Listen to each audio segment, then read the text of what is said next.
issue of police surrendering their space to obvious criminal elements is coming out, and many people are saying, yes, police appear to have allowed criminal elements to reign supreme and fettered, especially in downtown Nairobi, while their presence was felt on the other side of town. Is there any role that the National Assembly plays, apart from the politicians in that house, just exchanging blame and saying this is a person to be blamed for this? The clearest role that the National Assembly plays is resource allocation.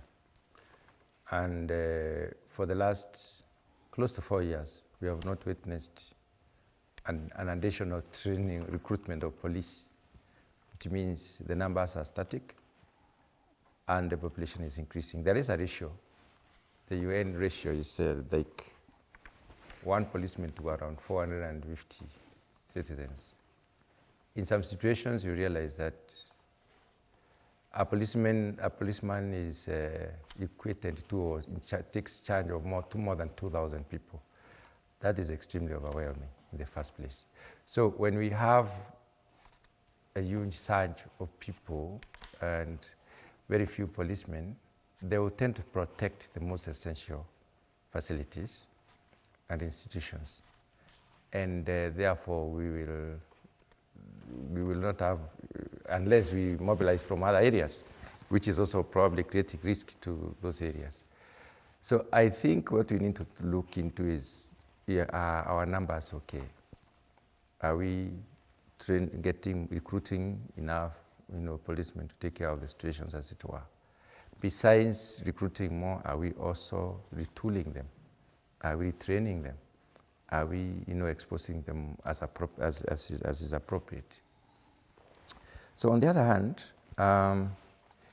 I think it is important for every Kenyan to understand that anarchy is not a choice for anyone, should not be a choice for anyone. I've seen in papers that Ruto should resign for national unity. And I think that is a bit of an interesting headline because assume there was no president today, who would be the president? It is something that Kenyans need to think very, very carefully. We have a system that is working. We have a nation that is working. We have a police force that is working. What we need is people to abide by the Constitution and law. Article 35 is extremely clear. And it was specifically put there to allow for peaceful demonstration when people are unarmed. And we have seen this happening everywhere. Even in the United Nations headquarters, you see people coming to demonstrate. They don't throw stones.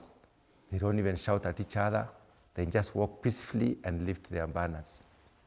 And their message is registered and responded to. But what happens in Kenya? Completely the opposite.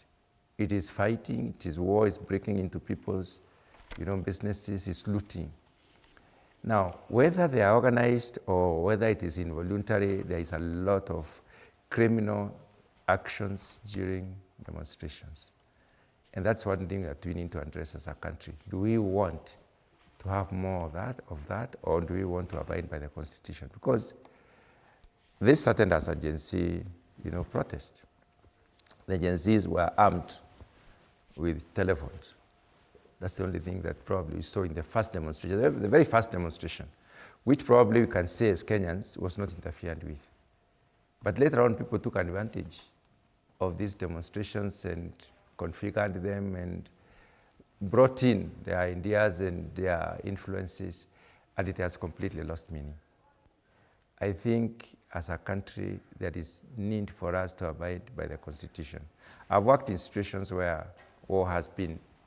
I've worked in Congo, when it was very bad, Eastern Congo, when things were very bad. And let me tell you, Ndimuli, you'd spend the night seated. Yes, you have a duty to do some work and disappear.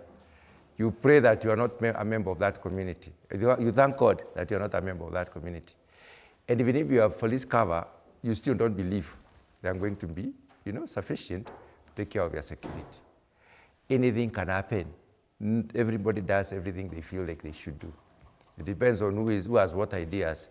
And anarchy has no order, it has no form. It does not respect anybody, it does not respect boundaries.